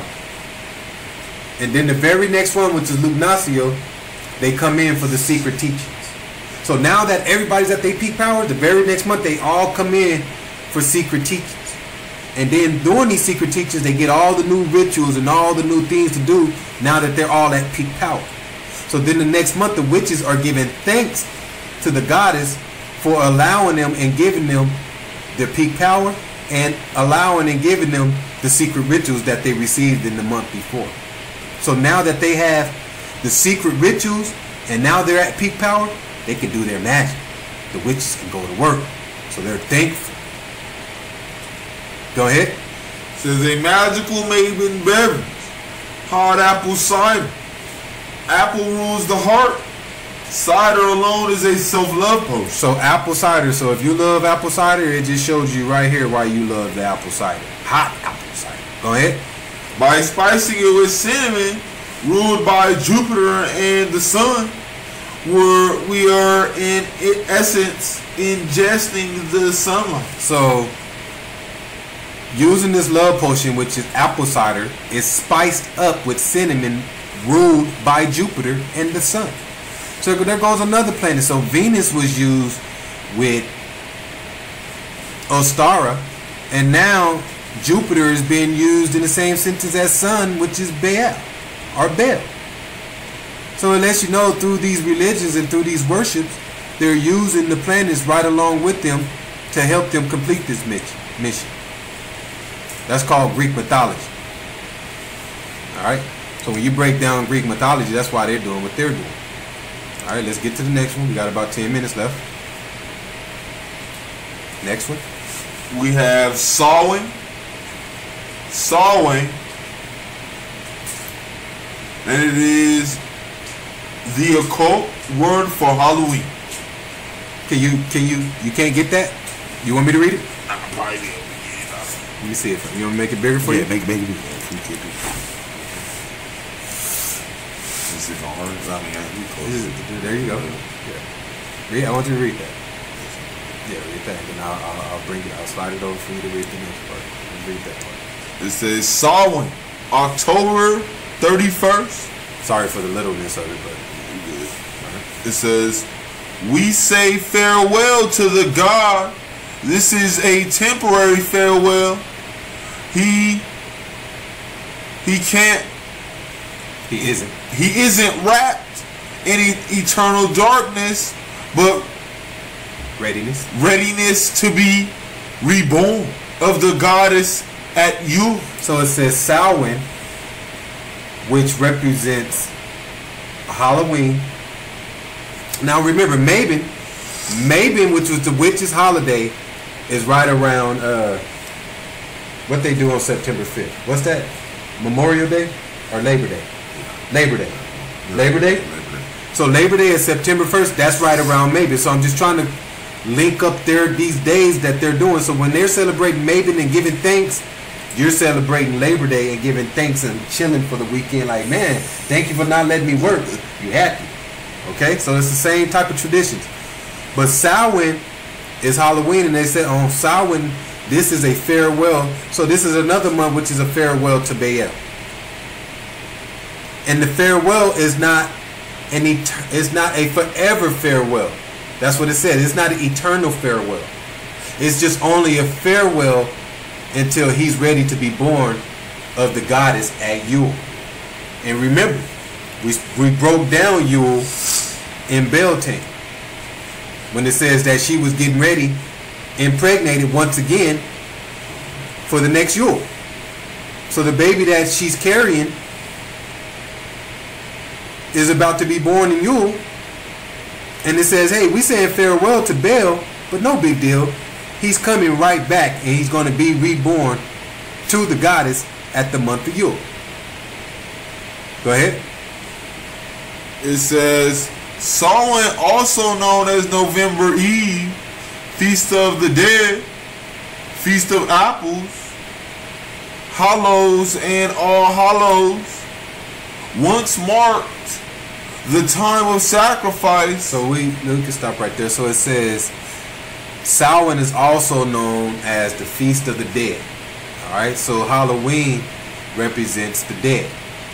The Feast of Apples. So that where to go your apple cider. And that's why on Halloween they always have an apple bottom. You throw the apples in the water and tell you to get it with your teeth. And what you don't realize is that the tradition of the apple body, actually, you know what, I'll save it, we'll come to it. Read the Wikipedia information on Samhain, and then I'll tell them about the apple body. Can you read, let's see, read the bottom part of that before you read the Wikipedia. Read that tonight, the great gates. Says, tonight the great gates of the lands of summer open for one we hold deemed the sun god. His life warning has made the pleasant journey. Now enters into the land of youth until he comes forth again. And this is the way for us all. Therefore, look not upon death as a foe to be beaten. So it says, hey, listen, don't look at death as a way to be beaten. We got Halloween. On Halloween, we bring back the dead. So, hey, when you die, don't look at it as you've been beaten, because we're gonna, if you believe in us, we're gonna bring you back for those few days to have fun. That's what Halloween is. They believe on Halloween they're bringing back the dead spirits to have fun and to relive life. That's what Halloween is. So when you worship in Halloween and wearing these costumes and stuff, you're helping bring these dead spirits back to the real world and letting them enjoy life for one more run. So that's what they were doing. They were opening up the gates to bring Baal back during the dark months, because Halloween is in the dark months. So let's bring Baal back for a few nights and let him chill. This is our God. Give them the Wikipedia. It says, occult, hidden from the eye or understanding, invisible. No. Give them Samhain. It says Samhain is the occult word for Halloween. So Samhain is the occult word for Halloween. Now give them the definition for occult. It says occult, hidden from the eye or understanding, invisible, secret, unknown, undiscovered, undetected, all as the occult qualities of matter. The occult sciences are magic, necromancy, and Samhain is the Lord of the Dead. Samhain is another name for Nimrod, Samhain has horns like Baphomet. So Samhain has horns like Baphomet. So this is the goat, which is Azazel, that was crowned. And now Samhain, when they bring him back for Halloween, he looks like Baphomet. Why? Because he's representing the months of the goat, which is Baphomet, which is Azazel, the goat that was crowned. Okay. And if you see this little picture I have over here to the right with the people with the white capes on, these are your Druids. And these are the Druids at a Stonehenge. And on Halloween, what these Druids do the night before Halloween, these Druids will all go to the Stonehenge and group up and meet together. And they would do rituals. Alright? And then after the rituals, they would go to this big old black pot and fill it up with apple cider. And they would light the pot. And then they would leave. Okay? And the Druids would leave, and then they would go into the towns, go into the country, and all these Druids will go door to door knocking on every door. Okay? And when the Druid knocked on the door, the owner of the house, whoever the owner of the house, will open the door. And the Druids will put in a request. And the request was they wanted a living sacrifice. And the owner of the house, if he did what the Druids asked, they didn't care what the living sacrifice was. It could be a living sacrifice of a family member, a maid, a servant. We just want something. And if the owner of the house gave up a sacrifice to the Druids, then the Druids will go grab a carved out already pumpkin filled with flesh remains, human remains. And they would put the pumpkin at the doorsteps of the house. And that was an indicator that that house cooperated with the Druids. So then the Druids would walk away. But if the Druids knocked on your door, okay, and if you didn't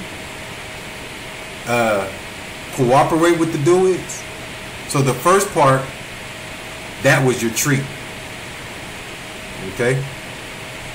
And then the next part, if you didn't cooperate with the Druids, if you didn't give up a sacrifice, the Druids was walking around through the town with a dead body dragging. And if you didn't cooperate with them and give them a living sacrifice, the Druids would take blood from that dead body and mark the star on your door. Alright, 6-pointed star on your door. And then when the Druids got back to the Stonehenge, so once they marked that on your door, that was considered your trick. And then once you got back to the Stonehenge, the Druids, all the living sacrifice bodies that was given to them, they would line them up in a line. And they would take 12 of them at a time. And they would put 12 of them in front of that hot pot of apple cider that they had left boiling for hours, 5 to 6 hours. This pot is boiling with apple cider. And then the Druids would take 12 people at a time and say, all right, first person up. And they throw an apple in the pot. And they say, hey, if you can get the apple out in one try with your mouth, you can go free. So this is where your apple bobbing come from. You can go free. So just imagine, if you did do it, and you put your mouth in there and got the apple out, the pot is steaming hot, boiling. So if you did get the apple out, you just burned your whole mouth off, your chin, your nose, cheeks, everything's gone. But you can go free. And guess how you feeling once you go free? Where you going? Right back to the house that gave you up. You going right back to Pops. You gave me your Pops as a sacrifice? You didn't think I was going to make it back, huh? Pops don't even know who you is. He looking crazy because you look like a Skeletor. Pops can't believe it. Okay? But if the dude would say, hey, put your mouth in here and get this apple out, and you refuse to do, then they'll just kill you on the spot. So either way or one or another, you had to go out looking rugged. Okay? And that's where your Halloween comes in. Your trick or treat. I already explained earlier, once they release these dead spirits, that they say, hey, since we're releasing these dead spirits, we don't want people to get hurt. These spirits could be evil. So then that's when they started wearing costumes to help control these spirits. Okay? So let's get to the last one of the night. And the house that didn't cooperate with the Druids, once the Druids got back to the Stonehenge and they released those dead spirits, they sent those dead spirits right to the house that had the 6-pointed star on them, and they would create evil amongst your house. All right, last one of the night. Go ahead. We're at Yule. It says, welcome to our hearth and home. This is the darkest day of the year, the longest night in every tiny candle. Plain lie against the closing of the dark. You are present in every one. So it says Yule is the longest day, the darkest day of the year and the longest night of the year. So just like Litha was the longest day of the year, this is the longest night of the year and the darkest day, which is Yule. All right. Let's bid some precepts on Yule. If you see my picture right here on Yule, it shows these guys in a forest dragging a log, and everybody around them has axes in their hand, like they're in the forest cutting down logs. That's what this picture is. That's showing right here on Yule. You got these guys dragging the log out of the forest. Okay, and then this other picture, if you look at that I have here, it shows a baby, 2 angels and a baby in the middle. All right, but let's talk about this log that these guys are dragging out of the forest, and everybody around them holding these axes. All right, let's go to Jeremiah 10:1.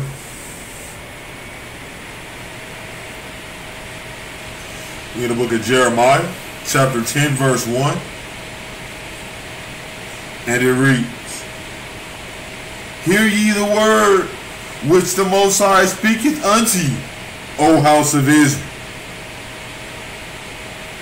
Thus saith the Most High, learn not the way of the heathen, and be not dismayed at the signs of heaven, for the heathen are dismayed at them. So it says, learn not the way of the heathen, and be not dismayed at the signs of heaven. And he started off in verse 1.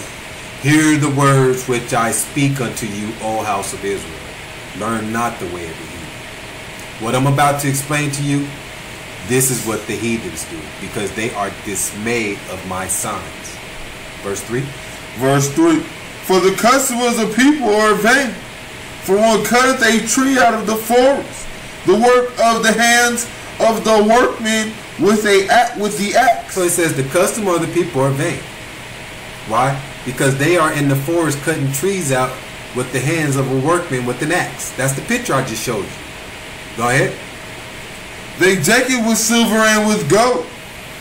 They fasten it with nails and with hammers, that it move not. They are upright as the palm tree, but speak not. They must needs be born, because they cannot go. Be not afraid of them, for they cannot do evil, for neither also is it in them to do good. So it says they take these trees from out of the forest, they cut them out of the forest with an axe. It says, and they take it home and deck it with silver and gold, and then fasten it down with nails and hammers so it don't move. They are upright as a palm tree. That's a Christmas tree, right? I mean, a little kid can understand that that's a Christmas tree, right? I don't care who he is. He can be 5 years old. But it says, but speak not. They must need be born, because they cannot go. Be not afraid of them, for they cannot do evil, neither also is it in them to do good. So it says, be not afraid of them, because back then, due to the custom, back in the old days, when they was forcing these holidays and these pagan days on you in these religions, if you didn't follow them, they would kill you. And along with Christmas, if you didn't follow this day, they would kill you. And not only would they kill you, they would chop your head off and hang your head on the tree as an ornament. So that's why he says don't be scared of them. But he says don't do this because this is the custom of the people who are vain, which is the heathen. Okay, let's go to 1 Thessalonians 5:21. So you guys, I'm just giving you information that the Bible is speaking. This is not coming from my heart. I'm just showing you straight truth. Read these last two precepts so we can close it out. We're in 1 Thessalonians chapter 5 verse 21. It says, prove all things, hold fast that which is good, abstain from all appearance of evil. So it says, prove all things, hold fast to which is good. So if you can't prove where these traditions are coming from, you can't hold fast to it. But if you can prove that the Bible says follow these days, then do it. But if the Bible don't say follow these days, and if you can't prove it nowhere in the Bible, then you shouldn't be following these holidays. And then it says abstain from all appearance of evil. Abstain means hold oneself off, refrain from. That's what abstain means. Refrain from all appearance of evil. So these holidays are evil. You can't prove none of these traditions in the Bible. So why are people following? Okay? He says prove all things. So you have to understand, due to the paganism of these days are leading a bunch of people to destruction. These pagan days are their rituals. And not only are they rituals, but they're traditional rituals. You remember what we read earlier to where it says this is a yearly cycle. They do this every year. What we just read, it's not a one. It ain't like they did this one time in history and says no. They do this every year around these times that we told you. But the holy days that's in Leviticus 23, nobody's following. Nobody has any time to follow his holy days.